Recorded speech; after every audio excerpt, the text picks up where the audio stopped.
Œuvre de Maria Valtorta, tome 1, chapitre 4.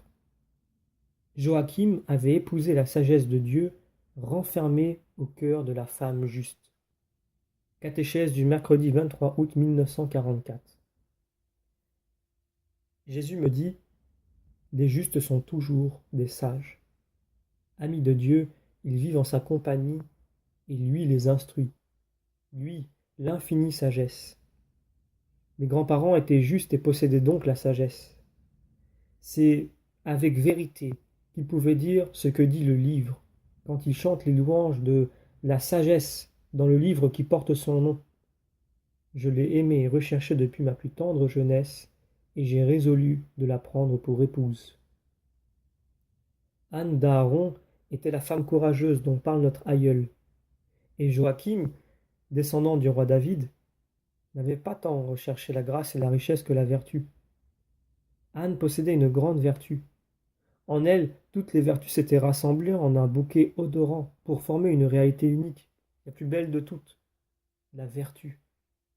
Une vertu réelle, digne de paraître devant le trône de Dieu. Joachim avait donc 2 fois épousé la sagesse, en l'aimant plus qu'une autre femme. La sagesse de Dieu enclose dans le cœur de la femme juste. Anne d'Aaron n'avait cherché rien d'autre que d'unir sa vie à celle d'un homme droit, sûre et certaine que la droiture est la joie de la famille. Et, pour être le symbole de la femme vaillante, il ne lui manquait que la couronne d'enfant, gloire de l'épouse, justification du mariage dont parle Salomon. À sa félicité, il ne manquait que ses fils, fleurs de l'arbre qui s'est uni à l'arbre voisin, d'où s'ensuit une abondance de faits nouveaux, où 2 bontés se fondent en une, parce que, de la part de son époux, aucune déception ne lui était arrivée. Anne, désormais une vieille femme, épouse de Joachim depuis tant de lustres, était toujours pour lui l'épouse de sa jeunesse, sa joie, la biche bien-aimée, la gracieuse gazelle, dont les caresses avaient toujours la fraîcheur de la première soirée nuptiale et charmaient doucement sa tendresse, en la conservant fraîche comme une fleur humide de rosée et ardente comme un feu qu'on ne cesse d'alimenter. Aussi, dans leur affliction de n'avoir pas d'enfant, ils se disaient l'un à l'autre des paroles de consolation dans leurs soucis et leur tristesse. Et sur eux se leva la sagesse éternelle, quand l'heure fut venue, après les avoir instruits le long de leur vie. Elle les illumina par les songes de la nuit. Diane du poème glorieux, qui devait naître d'eux et qui était Marie, la toute sainte, ma mère.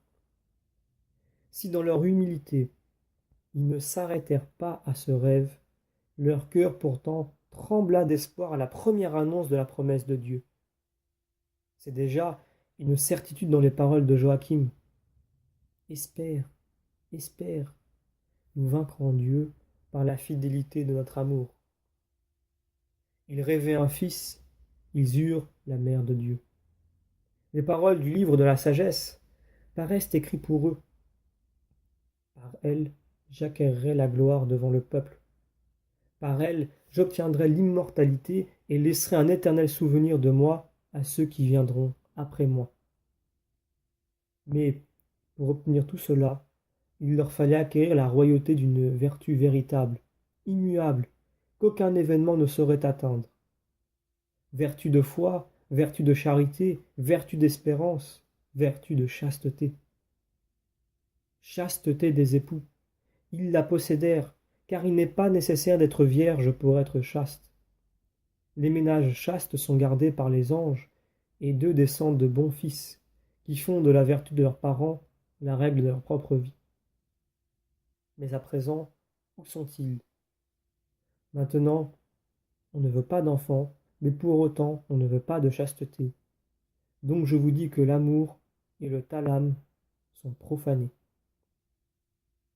Fin du chapitre 4.